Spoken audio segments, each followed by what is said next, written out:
the afternoon, and we are going to get this show on the road. I'm going to call the meeting of the Blueprint Intergovernmental Agency Board to order right at 3 p.m. Welcome.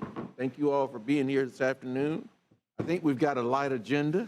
I thought we had one last night, and well, anyway. We're glad that you all are here. Can you hear me? Okay. Commissioner Porter is going to be calling in, so we're going to need, is she connected? Not yet, but I think it would be timely to take a motion go ahead. now. Yeah. Okay. So moved. Okay, we got a motion by, was that you, Commissioner Minor? I got a motion by Commissioner Minor, seconded by Commissioner O'Keefe to allow Commissioner Porter to participate by phone. All in favor of the motion, signify by saying aye. Aye. Opposed, like sign. It carries unanimously. Commissioner Porter, are you there yet? As soon as we have her, Mr. Chairman, we'll let the board know. All right, with that, we'll go ahead and start with our agenda. Are there any persons to be heard? I believe that there are none on WebEx, no agenda modifications. For the record, no items requested to be pulled. I think we have one in-person speaker. Is that still correct? Yes, sir. We have one speaker for a non-agenda item, Stanley Sims. Okay, let's hear Mr. Sims. Come on, Mr. Sims. Name and address for the record, please. Commissioner Richardson. Yes, sir. I'm excited and delighted to be here today. I was speaking to Mr. Keith Byers and Daryl Jones earlier. The feedback in the community with OEV and the new direction that we're taking, we're excited. But I just got to put back onto your radar. I know that this is coming down the pipeline, but I'm really, really concerned about Tharp Street. That, and I see some areas where there's some markings and I'm not really clear about what we're going to do to be able to provide some sidewalks for those children to walk on. I just advise you to go down Tharp Street at about 7:30 to 9 in the morning, again about 11:30 till about 1:30, and then again from 3 till 6 o'clock. That's the real heavy traffic that's on there. And Commissioner Richardson, the traffic is so back to back that the kids, if they get caught in a break, they have to go down into the ditch. And I know you guys have heard this. I know that you guys are concerned about this, but I just want to put it back on your radar. But such good things are happening on the other side. This is one thing that I would love to see happen. So I'm excited. I've spoken with staff. Again, I commend Mr. I tell him in his face, and I talk about him behind his back, Mr. Daryl Jones. It's about, and let me say this too, Commissioner Richardson. I met with Mr. Byers about my proposal, and I got to know. We had a very rigorous conversation. There were no cops called. There were no trespassing warrants that was filed. We got up after we had a good conversation, shook each other's hand, and walked out the door. No, I didn't agree with him, but he gave me very pertinent information to do what I needed to do to get my proposal up to standards. That's what I call servicing our community. Sometimes you get a no. But the education that comes behind the no is so important. And the demeanor that Mr. Byer has brought to this department has enhanced my chances of being a productive citizen to this community. So, Mr. Byers, I thank you for the work that you're doing, and anything I can do to prolong it, I want to do it. Thank you. Okay, thank you, Mr. Sims. Any other speakers? No, sir. Okay. Just checking in, is Commissioner Porter online? Chairman, Commissioner Porter's online. Okay. And you all should have received from Mr. Epstein, Max Epstein, the comments that were distributed. That is Hard copy. correct. Okay. All righty. Those were distributed in accordance with policy earlier today. Okay. Any presentations? No, sir. Yeah. Okay. That moves us to consent. Chairman, I'll move consent. Okay. Commissioner Minor moves that we accept the consent agenda, seconded by, was that you? Commissioner Welch. All righty. Any questions, comments? All in favor of the consent agenda, signify by saying aye. Aye. Opposed, like sign. The motion carries unanimously.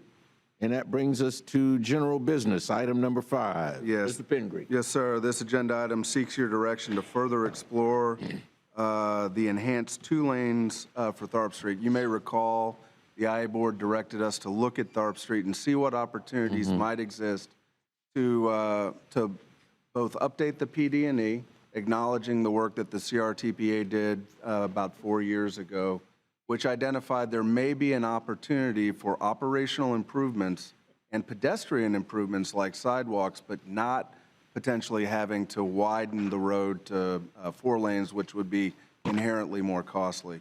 The analysis is here, and we can do a presentation if you so desire, but the bottom line is that opportunity does exist. Through the report that's before you and staff's recommendation, if you are able to do that, those options, we would move forward with the planning study update, noting that the planning study update puts us in a great posture for future state or federal grant funds. And it also would give us the direction when we come back to you at your next meeting with your budget workshop to look at opportunities to expedite the sidewalks and to advance a little bit further the project itself. Mr. Chair, Of course, we're happy to answer any questions. Mr. Chair, move staff recommendation and thank staff for the hard work they put in on this. Second. Was that you, Commissioner Caban, that made that motion? You can have it. I'll take it, why not? I was looking the other way. I thought I heard your voice. Actually, it was me, but he can have it. I know. I don't want you to mistake my deep voice for his light. He's still a little light in the shorts. You know, I want I'm going to recognize Commissioner Caban for the motion. Commissioner Maddox, if you're okay with that. That's he's fine. been Yes, a sir. champion of Yes, sir. this He can have the motion as well. project. Okay. Now, is there a second? I'll second it. Okay, seconded by Commissioner Maddox. I got you. I ain't ignoring you. Let me tell you all my history with Tharp Street. My oldest daughter, who is 22 years old now, both my daughters attended Creative Preschool, which is at the corner of Tharp and Mission. And that was the route we took, taking them to. So, Mr. Sims, I saw those conditions every day for at least, I guess we were there for about 10 years between the 2 girls. So I'm real happy that, Commissioner Caban, that you are championing that issue at this point and that we are committed to moving it forward. I think the health and safety, certainly of the children and residents in that area are at stake here, and we need to move forward with that. We have got 2 speakers. Before we, Mr. Epstein, was it on item 5 or 6? For both? Okay. Let's hear from our speakers. We've got 2. The first is... Both of them are Max Epps. Oh, okay. All right, Mr. Epstein, come join us. Name and address for the record, please. Max Epstein, 1001 San Luis Road. Christian, thank you very much. This is really important here. This is my area of town. I live right off of San Luis Road. Yeah. And I have seen the challenges people have in that area. I think this is an excellent example of spending a little bit extra money up front to do more preliminary studies. That's kind of what I have come before you for the items later on for the stormwater project, but it's important to get it done right the first time, especially if it's just spending a little bit extra money. And I would like to see if there are any ways to expedite this process. I saw the figures, 50, 60 million, but what about just the sidewalk? Is there a way just to get the sidewalk done if we can't get more money coming back? I'm also concerned if there's going to be a 3rd lane. I know there may be some turn lanes in there. But adding lanes typically is not the solution to traffic problems. And that if there's a dedicated third lane, and I think in that CRTPA study, there was like a median or something there, which would be good. But if you have a median, that just turns into a passing lane, right? And I've seen that on that road many times, even without having that middle lane, people crossing the middle line to get around people. So I really do hope that you can find some money to bump this up. It's something that's really important. And I think also you should look at just between Ocala or even San Luis Road and Mission Road. I think that is the most critical area. Once you get farther west on Tharp, there are longer, a wider shoulder still for, people who are disabled who need a sidewalk.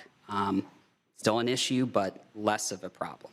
So anything we can do to reduce the cost and get those sidewalks going first, I would recommend to look in the planning study. And I did have a question about the 2019 CRTPA study. What's going to be different between the 2019 CRTPA study and the one that we're getting right now, and going to be waiting 2 years? Because I looked at that, and it didn't have final engineering, but it seemed to have a pretty good analysis of the issues at hand. So I was hoping someone maybe could answer that question.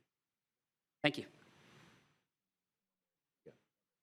And I'll look down the table as well, but the 2019 study was more of a present-day operational analysis, not a full PD&E study. The update would be a complete PD&E study which looks at future planned years as well.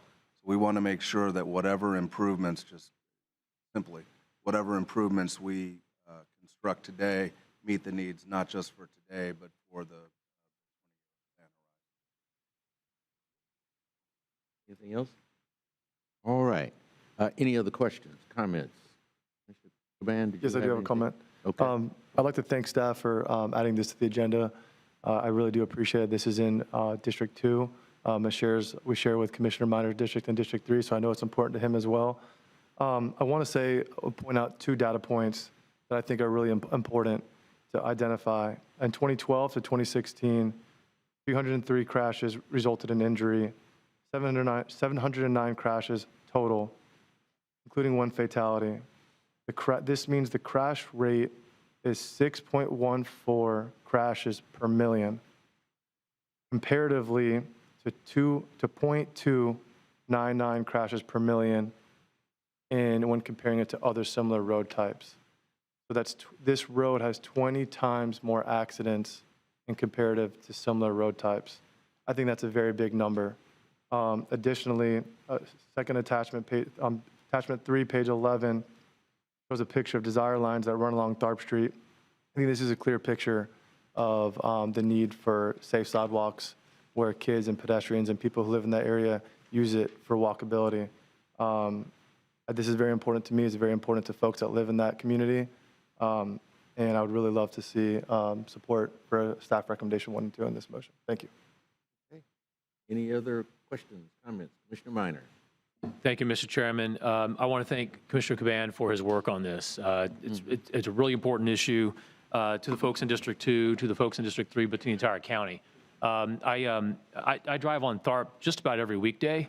My kids no longer go there, but they also attended Creative for a time. But I still drive on Tharp almost every weekday. And there are very few turn lanes. It just doesn't feel safe. And so just the statistical crash data is very compelling, but even just people driving on Tharp, you feel it's just not a safe part of this town. Yeah. And so very excited to see this agenda item. One thing Mr. Pingree, you alluded to this already. I mean, once we adopted option 1, we're going to take a look at the planning and the implications of doing the 2-lane.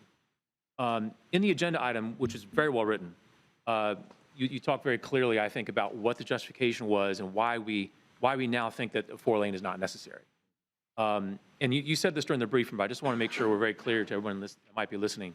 We're also, during this option 1, we're going to be taking a look at what the projected need is for the whole plan horizon. So if maybe a 4-lane's not needed now, but this operation, this effort is going to making sure that we also don't need a 4-lane for the whole plan horizon. 2 lanes are fine now, but also going into the future for the foreseeable future. That's correct. Yeah.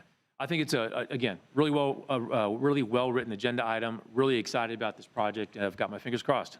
Thank you, Mr. Chairman. Okay. Commissioner Maddox.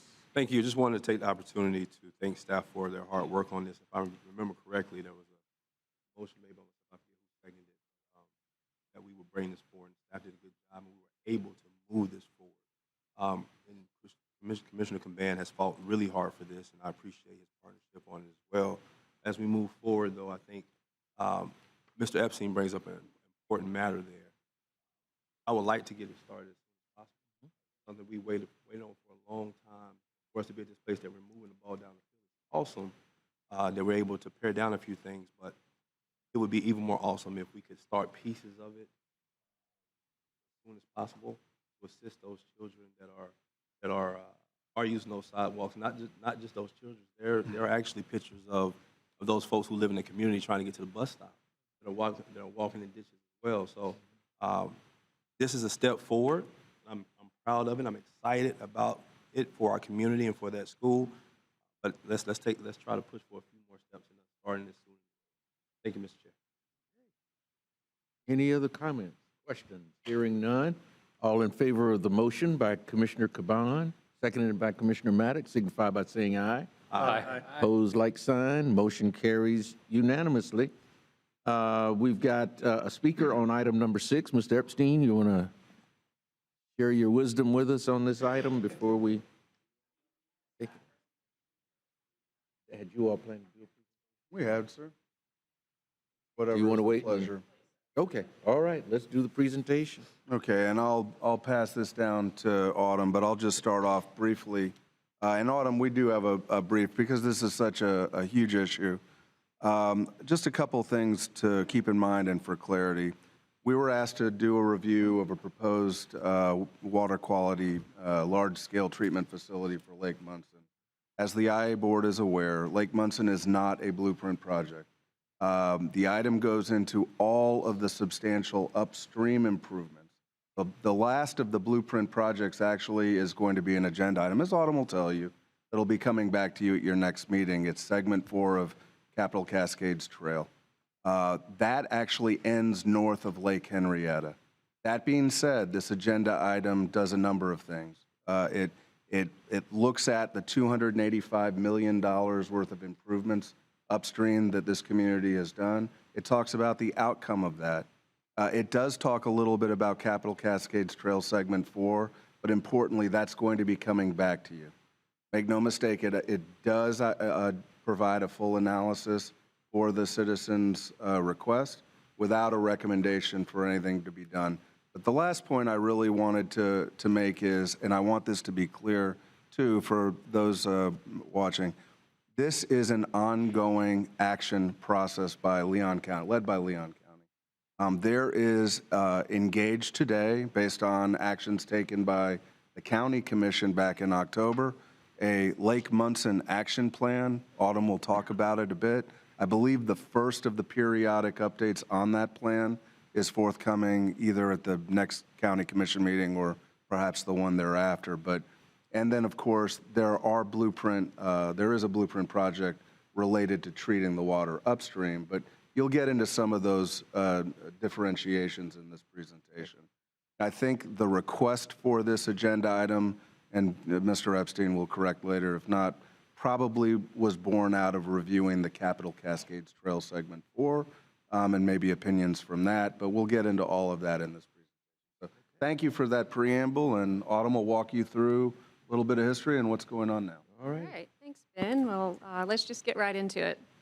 Your agenda item contains a lot of information, including the scope and fee for a preliminary study of a proposed large-scale wetland treatment facility. But it really boils down to a couple key themes, which all of those will be addressed in this presentation. First, we'll highlight the hundreds of millions of dollars spent over the last 30 years on projects that have resulted in improved water quality at Lake Munson. Discuss the ongoing work at Blueprint, the city, and the county that will continue to move the dial at the lake. This includes the recent action by the Board of County Commissioners to implement the Lake Munson Action Plan, which will address the immediate challenges and provide for long-term water quality benefits. Finally, the agenda item addresses the proposed large-scale man-made wetland treatment facility, and recommends the IA board take no further action on the concept. However, through acceptance of this report, Blueprint will continue working with the city and the county and the state to implement the multitude of projects in your adopted work plan that will improve the water quality at the lake. So first, let's just talk about the 30 years of stormwater projects in the Lake Munson Basin. This basin is 39,000 acres, or miles, or 60 square miles, sorry about that. And it incorporates much of our urban area that was established prior to stormwater standards. Together, the city, county, and Blueprint have 26 projects totaling $285 million in this basin. Many of these projects treat previously untreated stormwater, like Cascades Park, and they also include septic to sewer projects. And the data shows that they've worked, as we'll see on the next slide. As you can see in these charts, total nitrogen and phosphorus has significantly decreased in the lake. Furthermore, Munson Slough, which brings the stormwater to Lake Munson, is no longer considered impaired by the Florida Department of Environmental Protection, meaning the water entering Lake Munson has already been effectively treated upstream through the many investments described on the prior slide. This is truly a testament to all the science-based, targeted, and collaborative projects implemented by Blueprint, the city, and the county. I'm not saying that Blueprint should get all the credit, but you did open Cascades Park the same year that the levels started to decline.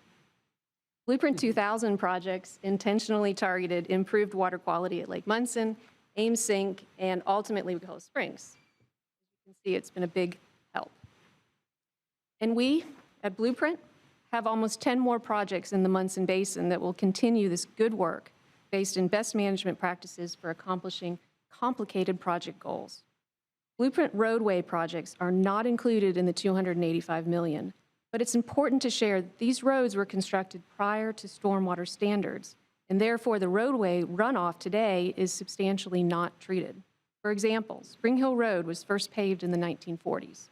When we implement the Airport Gateway project, we'll provide for stormwater treatment for 1.7 miles of currently untreated runoff along Spring Hill Road. And this is the case for other segments of Airport Gateway, Capitol Circle Southwest under construction now, future Orange Avenue, and of course Tharp Street, also in the Munson Basin. Beyond the roadways, we have stormwater-specific projects in the basin. These include the 3DB Pond, where the Florida Department of Environmental Protection has awarded Blueprint for a grant for innovative stormwater treatment, such as the BAM filter and a flex rake system, which is shown in the image on the slide. Capitol Cascades Trail Segment 4 reduces sediment and provides stormwater treatment. And we'll be bringing an agenda item back on this item at a future meeting. I want to stay focused on Blueprint, but it's certainly worth stating that the Board of County Commissioners recently approved the implementation of the Lake Munson Action Plan. This action plan will address the immediate challenges with algae and vegetation and provides a plan for improving the water quality over the long term. One key point, the Board of County Commissioners did not approve dredging the lake, as it would disturb the contaminated sediment on the lake bottom, resulting in greater harm to the lake and downstream. So I've provided information on what's been done and what's already in progress. So let's turn to the proposed concept for the large-scale man-made wetland treatment facility. It's envisioned to be on the west side of Lake Munson.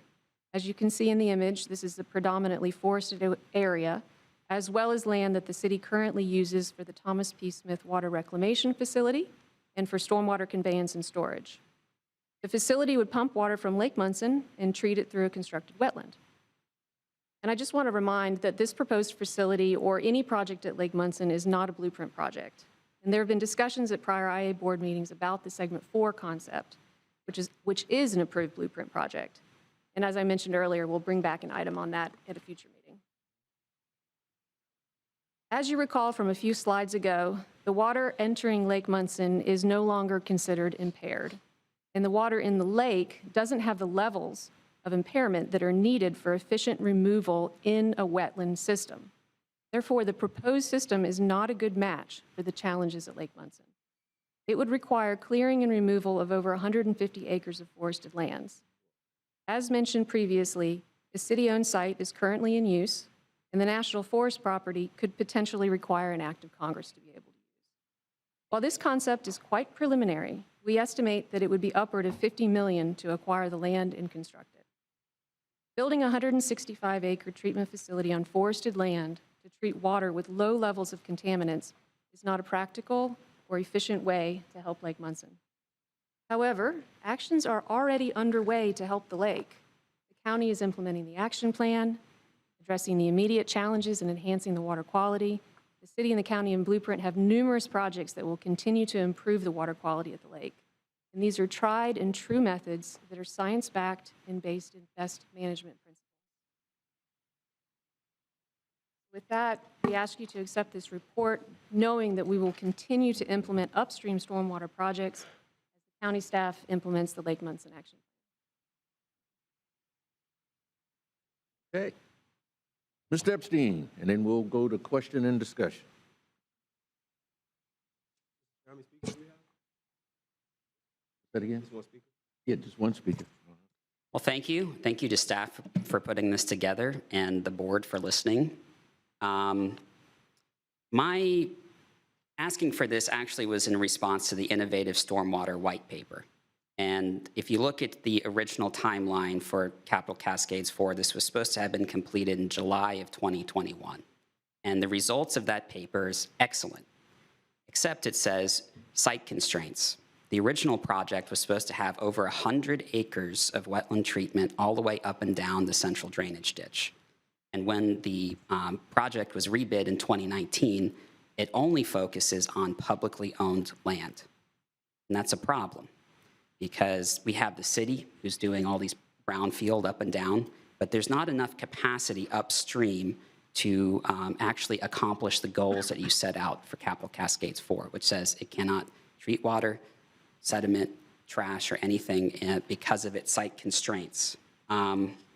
I think there might have been a slight misunderstanding, because the city owns a lot of land right south of Lake Henrietta, and there's a piece of land for sale. And such a treatment system could actually be in a train from Lake Henrietta flowing south. It would actually passively treat the water as it comes through, fill up with Lake Munson, and if it's ever dredged, you could have more capacity to then recycle the water. And according to the Capital Cascades 4 contractor, they say actively treating stormwater between rainfall events provides significantly more treatment compared to passive concepts. That was what I was expecting to see for the Capital Cascades 4 design. The white paper also says the decreasing trend in nutrient concentration suggests that the stormwater retrofit projects are the result. We do not test stormwater facilities. This is something we've been asking for years to do, to see if they're efficient, to see if they work. This was recommended by the governor's Blue-Green Algae Task Force. So we have no data that links the creation of these projects to the water quality. Have they helped? Certainly. But we do not have scientific data. And Sean McGlynn, who's on the Blueprint CAC, he wanted me to mention this was not on their agenda, but also he's been doing independent sampling that shows up to 10 times the concentrations of nutrients that's 30 what's in your seconds. report. I recommend that the Blueprint Commission testing of all the stormwater facilities that they have mentioned in this agenda item to see. And if you actually look at Cascades Park, which was mentioned, there was originally 14,000 pounds of nitrogen and 4,600 pounds of phosphorus. And if you look at what's been constructed, minus the 3D pond, I have some questions about it. So Franklin Boulevard, Cascades Park, 2 ponds, Anita Favors Plaza, and Time. Coleshoot Pond. If you wouldn't mind, give me You an need extra to wrap minute. up. Thank you. I will. Give you an unlimited. It only treats 1,000 pounds of nitrogen, about 7%, or less than 20% of the phosphorus. There is no scientific reason why this should drop down like this. We need to find out why, and that's why we need more planning. Okay, if you'd start to wrap up. I will wrap up. Yes, thank you, sir. And I just wanted to say to Mr. Proctor's proposal, one of the ideas was, and actually the 1999 plan that dredged 25 acres of Lake Munson, the final step was to hydraulically dredge the lake and create amenities. Thank you, sir. That's how you get people down there. Okay, thank you very much. Any questions, comments? Is there a motion? Mr. Chairman, if I might, Commissioner Proctor.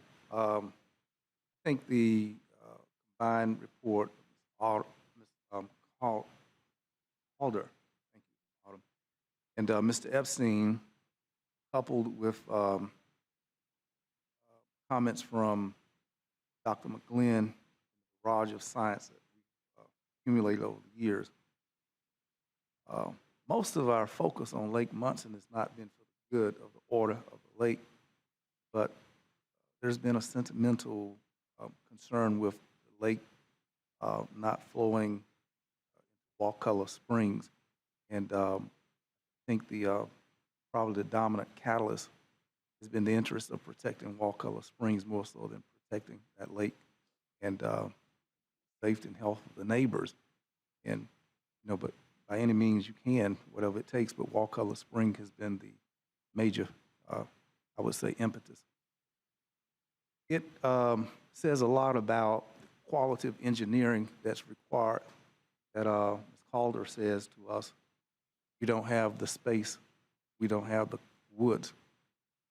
I signaled to us the other day that our federal government, which has land all over the world, including land in Leon County, it would be awesome to explore us capturing additional lands which belong to the citizens of the United States, of which we are citizens of the United States. And potentially, in terms of treatment facilities like that, we have a huge forest that's doing nothing. And I would certainly think that in our future, those possibilities, engineering, sewer treatment, et cetera, are well worth our consideration. Thank you, sir. Thank you, Mr. Barkley. Commissioner Caban. Thank you, Mr. Chair. Lake Munson's in District 2, and I do know that this issue is extremely important to the residents that live on Lake Munson. I did have a conversation with the county administrator, and the next commission meeting, as we saw, Lake Munson is coming back as an agenda item. And so I do believe that in our Board of County Commissioning would be the best time to look at this further. But I do fully anticipate coming to that meeting with questions and looking for updates to see where we stand on the progress over the last 5 to 6 months. Thank you, Mr. Chair. Thank you, Commissioner Caban. Commissioner Maddox. Thank you.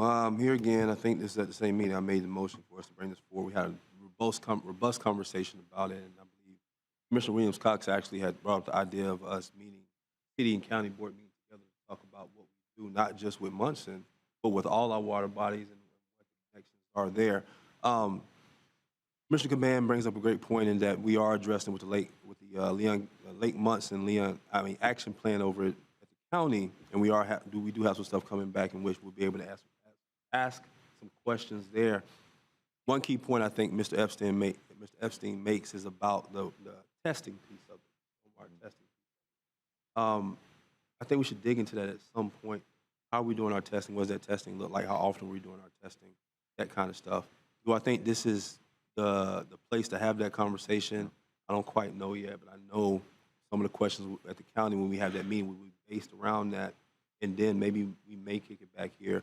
But for the purposes of what we're doing today, staff has come up with a robust plan and a good agenda item. I think we go back to the county, we have another conversation about this, and then after that conversation at the county, we come back here, or maybe talk about that joint meeting with city county. I think we address it there, but I think we've dug into this pretty well. So I'm going to go ahead and make the motion for staff recommendation on this. Sure.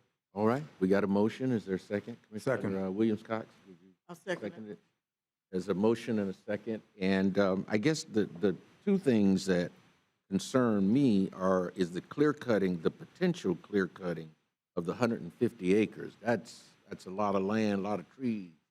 down there. We would be eliminating. We got it. And then the $50 million price tag.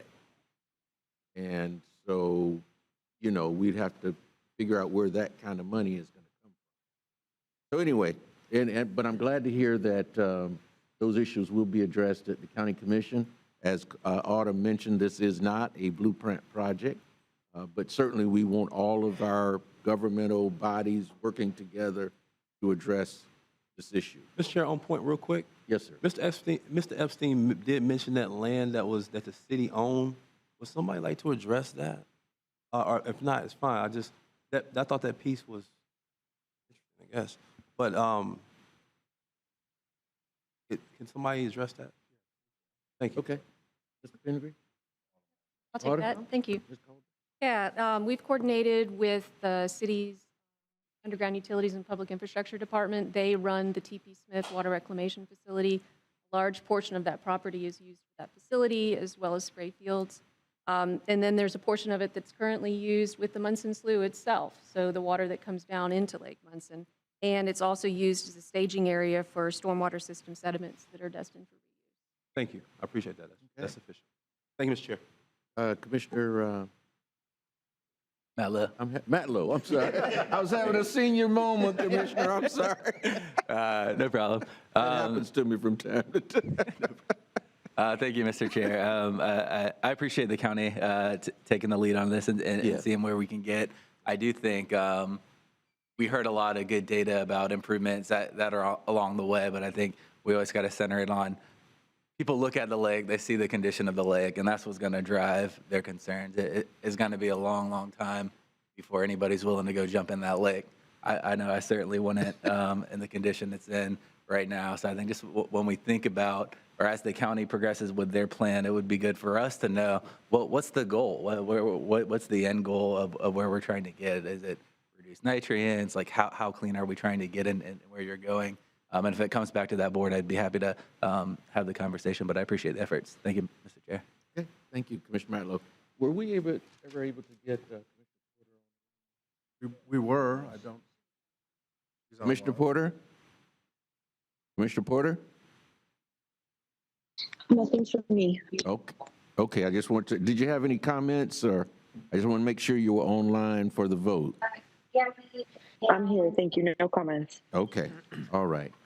All right, Chairman, I want to. Commissioner Thank you Proctor. so much. In an abundance of transparency, if staff can help me to understand, isn't this lake beyond recovery?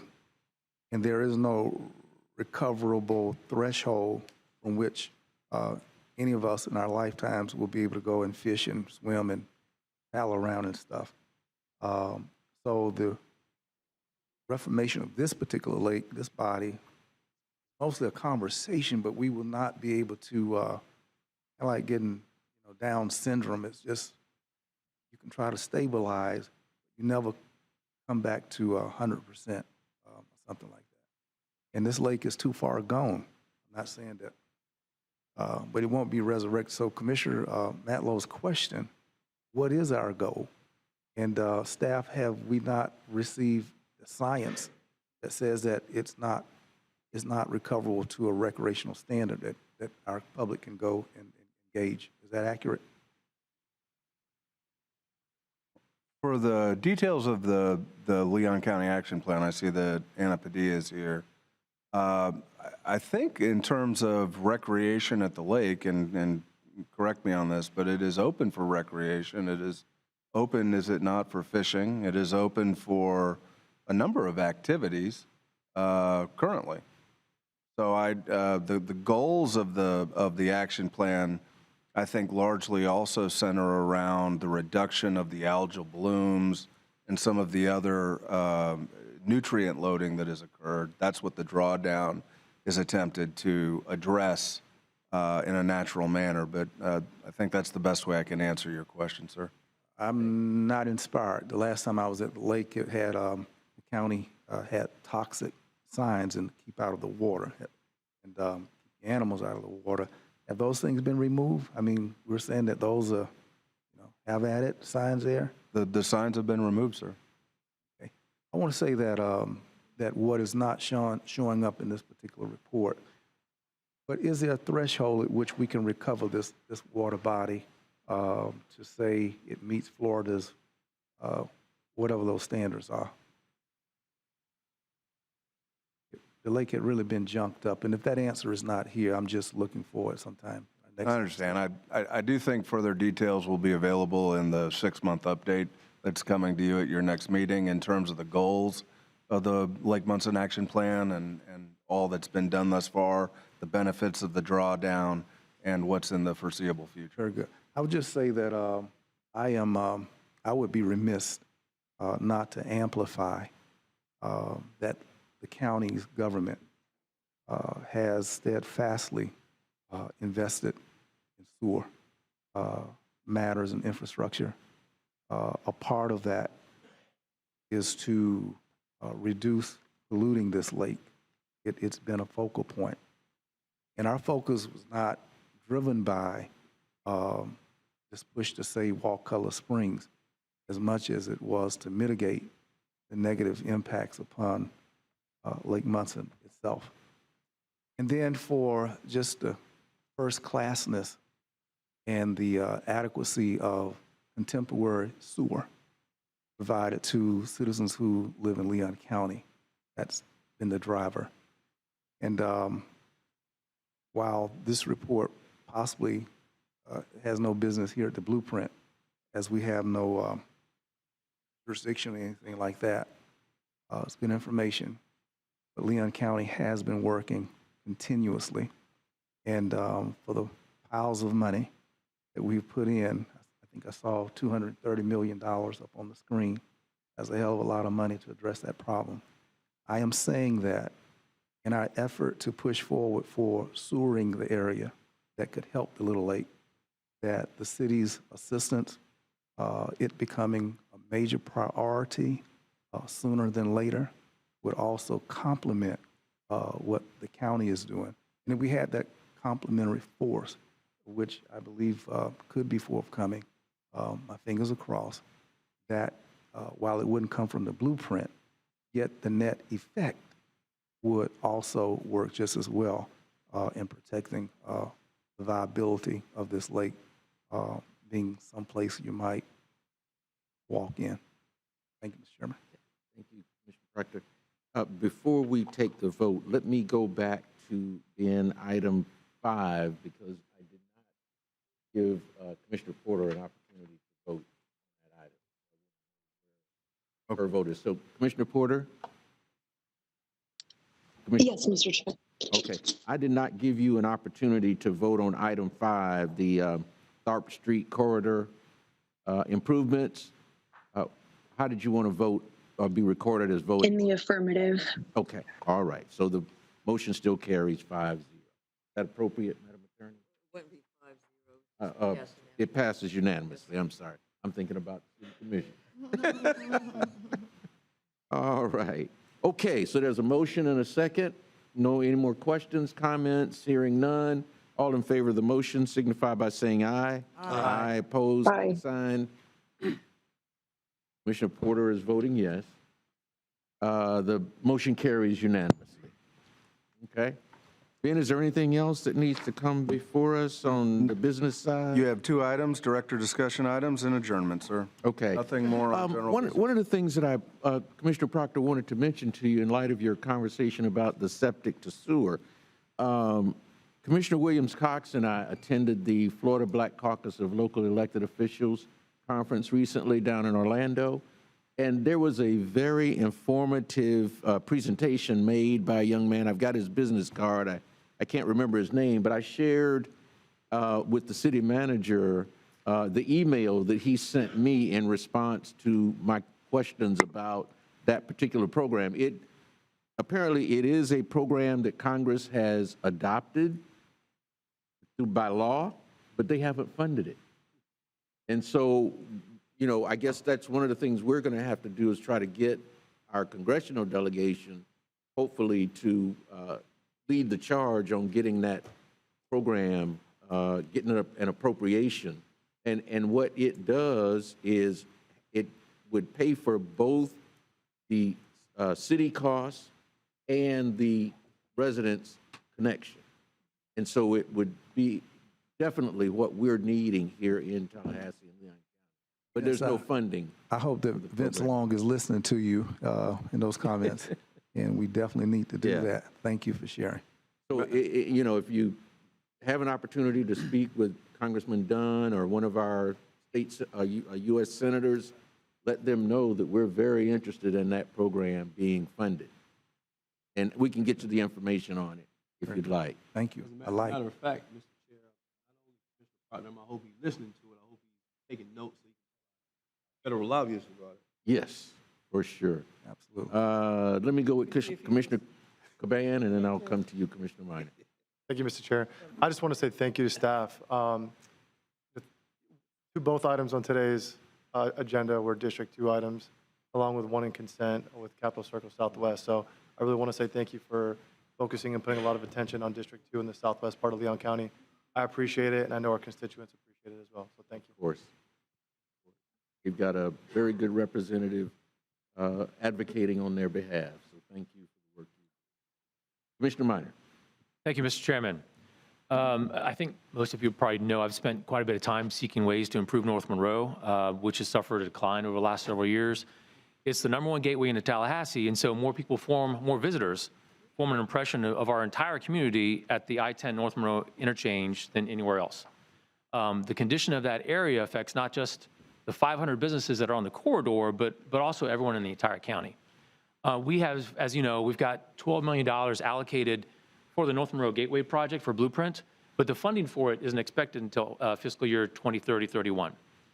I think there are real advantages to getting this funding earlier. We're at a pivotal point in North Monroe right now in the corridor, and public investment now can have a huge impact on private investment in the next few years. So I'd like to make a motion for asking staff to bring back an agenda item for our May 11th budget workshop, where we can review pro forma scenarios on how we might accelerate funding for the project. I'd like to see options on how we can maybe issue a bond to make this funding available in the next 1 to 2 years, options that might have very minimal impact on any other projects or no impact on other projects, which I think is very important.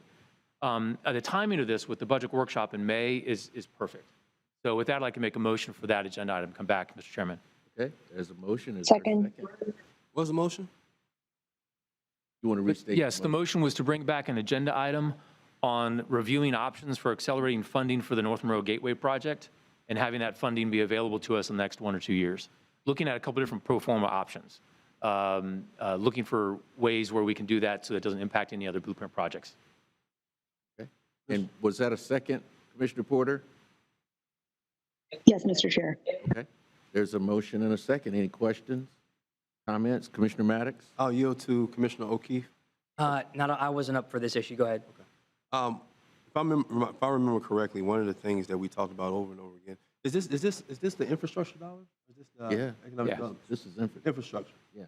Okay. I just want to make sure.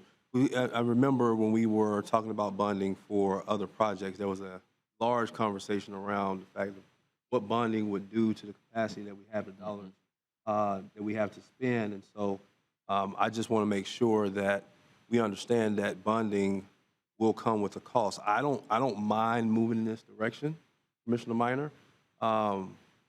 But as we move in this direction, I think we need to also think about those projects that are on the south side of town around some of the development that's being put together there to make sure that we're thinking about how we can expedite those projects as well. So I can support this motion for us to look at this item coming back in bonding.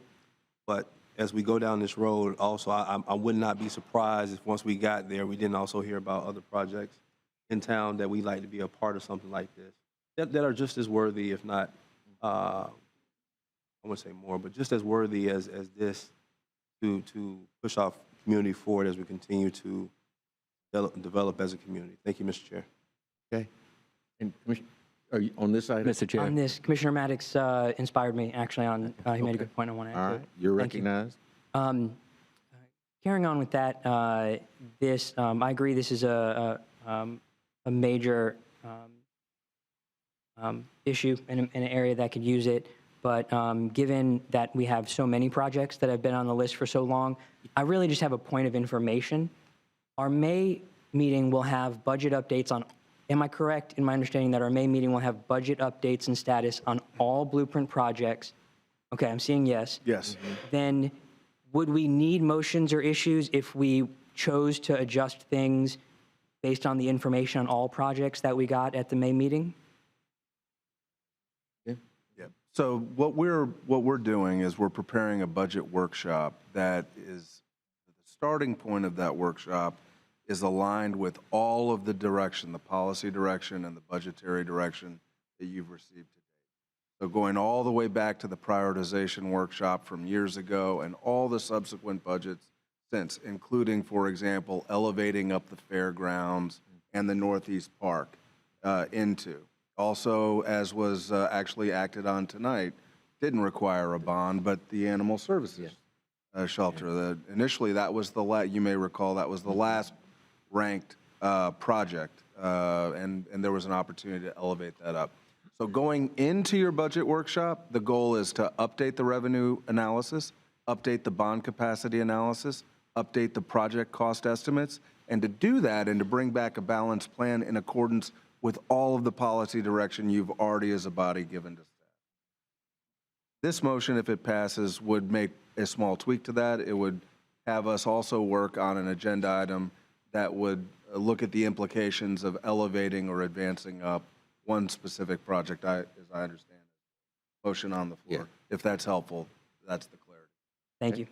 Commissioner Proctor? Mr. Chairman, I think to the question being asked, maybe 6 of the commissioners at this table, as Ben laid out, that this is a sequential process built over time, that this list has come and we've tweaked and elevated.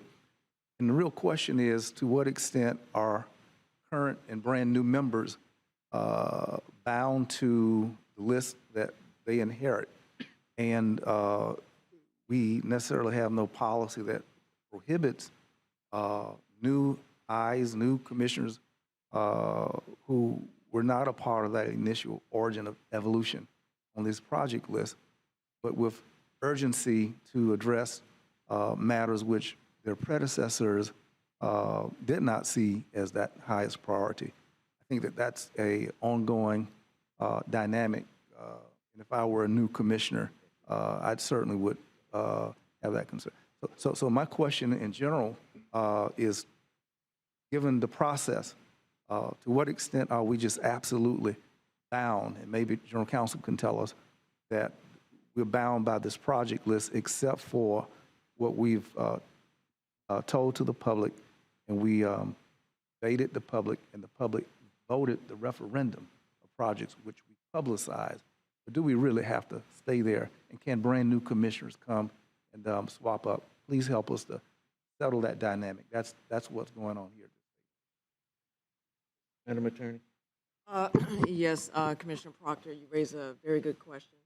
I think the real issue here is how much can the agency do at one time. So you do have a list of projects that you accelerated. We will, can certainly look at that if it's the will of the board to do so. But we have until 2039 to complete these projects. And there's a reason why it's spread out over 20 years. Money is, sales tax dollars are due to be collected. When we bond, that the bond rating agencies look at our ability to collect that money over a certain period of time. And the more we bond, the more we have to show that we are able to collect that money over a certain period of time, given the economic, things that are occurring in that environment. So all of that has to be considered. Certainly we can't do everything at one time. Legally, certainly we can consider, different projects to come to change the priority. But the key really is, from a practical standpoint, what can we do given the resources we have, the projects that we have already moved up? Thank you very much. And I would think, too, that we have to be cautious in how we do that, because once we open the floodgates, there are going to be others coming who are going to say, I want my project moved up, and then everybody wants their project done within the next 10 years, and then where are we? So just keep that in mind as we move forward. This is not the first time now that we've contemplated, moving projects up and bonding those projects, and as the attorney said, that comes with a price tag. So just to keep those issues in mind as we move forward. Commissioner Minor. Thank you, Mr. Chairman. This is a good discussion. We should have this discussion, certainly. I just think let's give us the option of discussing this. A few minutes ago, we had a discussion about Tharp Street and maybe accelerating the funding for that, which I completely agree with. I'm enthusiastic about the opportunity of us accelerating some of those dollars. The people in Northwest Tallahassee, if you talk to them, anywhere throughout the county, they'll tell you that North Monroe is in decline. And now we actually are at a pivotal point now where we might be able to do something about it and reverse that trend. So I'm not asking you to approve accelerating funding for North Monroe now. I'm asking you to allow the agenda item to come back so we can have that discussion. Yeah. Thank you, Mr. Chairman. Okay. Commissioner Matlow. Thank you, Mr. Chair. I got you that time. Yeah, that's right. Thank you, Mr. Chair. Yeah, I mean, I don't mind the item coming back for discussion, but I mean, I think it goes back to what we've been talking about for years. You know, since I've been on this board, you know, I think this board, though I disagreed with it, picked its priorities. You know, we saw the Northeast Gateway go from a $40 million project when it was just the Shamrock extension. The second part got added, it became $80 million plus. With bonding, that became the priority. We saw a similar thing with the Airport Gateway. You know, at some point, your priorities are where you put your money. And as we were making those decisions, we recognized we're going down a path where we might not be able to fund all the projects we already have. You know, so we look for outside sources of funding. For Tharp Street, we're currently talking about paring it down, which I think is a great idea when we just think about the future of transportation and not continuing to expand roadways. But I would just caution us, we do have a duty to be fiscally responsible with what we have and what we can spend. And some decisions make it harder to prioritize other projects. And I do think if we start bonding more and more projects, I mean, what's on the chopping block? If we do make that decision and we decide to go forward with it, let's have the real conversation of like, okay, this is not going to be done by 2040. Thank you, Mr. Chair. And I agree with you on that, Commissioner Matlow, because, you know, one of the things that made this second iteration of the sales tax possible was the fact that every project that was promised to this community was completed on time and within budget. And so, you know, I don't know what will happen in 10 years. We got about 10 more years on this second 20-year iteration. But if it turns out to be the fact that we do need to go back to the public, we need to keep faith with what we've told them and make sure that we do have the money to pay for all the projects that were promised and not have to come back to them for another tax increase to pay for the interest on the bonds that we floated this time around. So again, we can have that conversation, but those are just issues we must keep in mind as we do have that conversation. Commissioner Minor? Yeah, thank you so much. There's one thing I neglected to point out, and I know Commissioner Williams-Cox wants to speak, but when I say no impact to other projects or very minimal impact to other projects, what I imply by that is actually reducing the amount of funding allocation. So for example, we have a $12 million for the North Monroe Gateway project.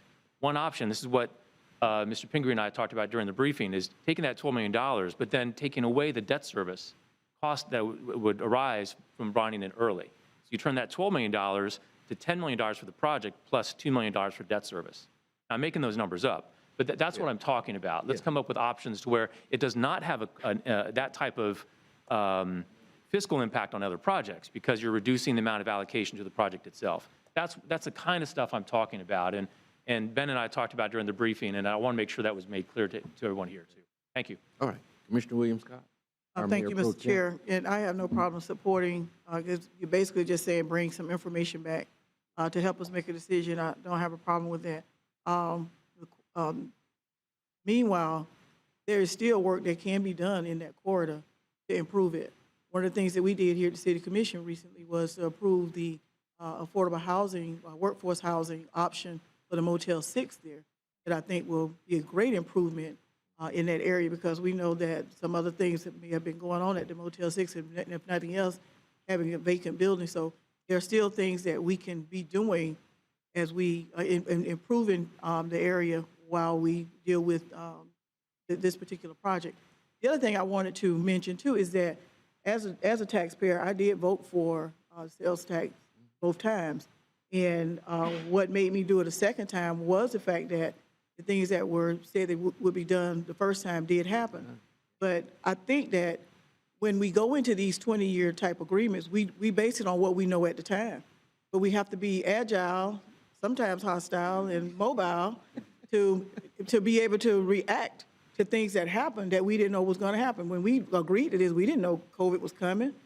You know, we didn't know a lot of things were happening. So I think that if for some reason we are not able to deliver on everything we promised, if we are able to relay that very transparently and to our residents and our taxpayers, I think that it would be understandable why we may have had to make some changes. And having said all of that, one of the things that I can't remember whether it was voted, whether it was something we promised or not, but the convention center was one of the things that I thought that was what we voted for. But in a meeting, we almost voted to take it off the list altogether. And I'm questioning, asking now, it is still on a list somewhere, I hope. Yes. Because we still need to deal with that at some point in time of having a convention center.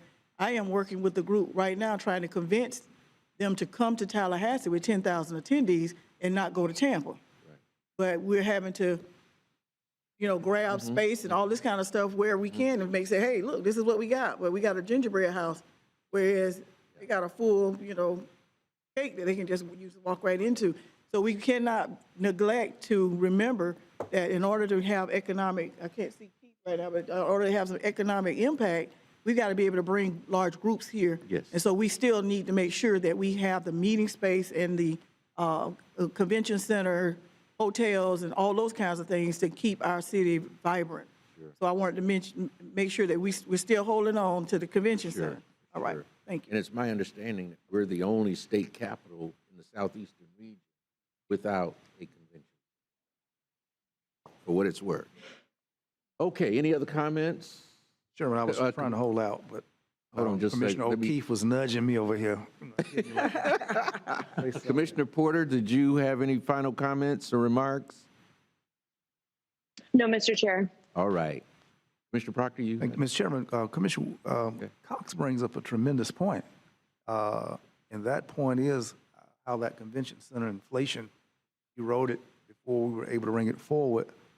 Within 4 or 5 years, inflation made the monies we had designated, the project became untenable to complete.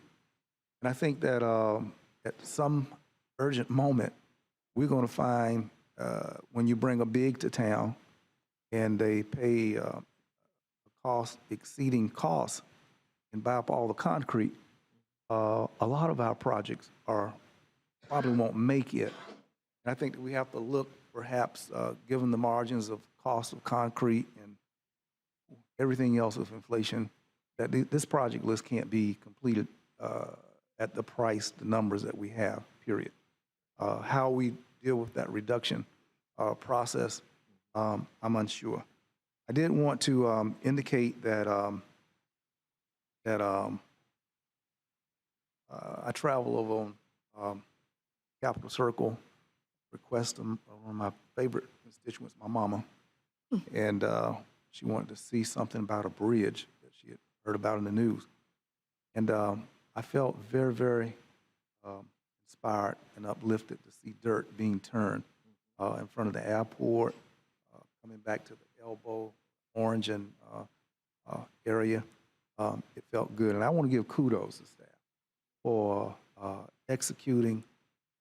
I'm a commissioner who love to see dirt and dust flying, especially over the south side. I don't even care if the plane can't take off. Just keep doing what we're doing. It made me feel good. Even my mother felt very, very good, and I was gauging her response to what we're doing. And it made me really feel good. But one of the things as a policy matter, and I'm not sure that what extent we have juice, but to Keith and Brother Keith and Brother Jones, I would say, in terms of diversity on these work sites, our board desires for some kind of diversity in those dollars. I didn't see that much. Yesterday was not nobody hardly working at all. But when I've gone out there at select times, I'd love to know if those contractors are living up to our hopes, are disappointing our expectations. So diversity, workforce, that money is being spent. I love that dirt. I really love it when all parts of the community get to participate in earning from it as well. So I would be curious about an update with what is occurring from the MBE perspective. And finally, Mr. Chairman, Secretary Buttigieg talks about, can't think of the name, Vince, if you can remember the name, the iced tea money. Where is this money that's supposed to be coming in transportation? And to the extent that Commissioner Richardson is talking about, where is the money? And it's been taught. And would it be inappropriate that our staff is, use the word unctioned to consecrated and ordained to go after that money? We need some of that money. We're going to need outside money just to make the project list that we have. And there's nothing that prohibits. I would love to see some of these job descriptions expanded, extended to go after. We have lobbyists as a city, we have lobbyists as a county, but we ain't got lobbyists that I'm aware of for the blueprint. And the blueprint needs money, in particular the specialized categories the chairman has lifted up today. And when that money is ripened and comes down, we need lobbyists on staff or to take the staff that we have and expand their assignments. They're very capable of doing so. Those comments I'd like to register. Thank you. Thank you, Mr. Parker. Anything else? Okay, there's a motion to adjourn. I mean, Mr. Chairman, you haven't voted on the motion yet. Oh, I'm sorry. You're right. You're right. I apologize for that, Commissioner Minor. There is a motion on the floor. It's been seconded. All in favor of the motion signify by saying aye. Aye. Aye. Okay. Commissioner No. Reporter is voting in the affirmative. All Hold on, Mr. Chair. Oh, I didn't know you weren't doing good. all opposed, same sign. No. There, okay. One no. There is one objection. Okay. So noted. All right. Anything else? Commissioner O'Keefe. Appreciate it. I just want to take a moment to give credit where credit is due. I've been, in the past, I have been critical of Blueprint, and I want to commend them and Mr. Epstein and our other community activists who bring important issues. And I want to thank Blueprint and Blueprint staff for, even though we didn't pick this as the fix for the issues regarding Lake Munson, I do appreciate all the time that you put in responding to community issue the community is particularly concerned with. And I also am very much looking forward to and appreciate everyone's concern for continuing to address quality of our water and our environment with other projects going forward. And then for the sake of meeting time, that's just the most important thing. I'll save the rest for what I'm sure will be a very short budget update workshop in May. Thank you. Okay. Nothing else? We will stand adjourned.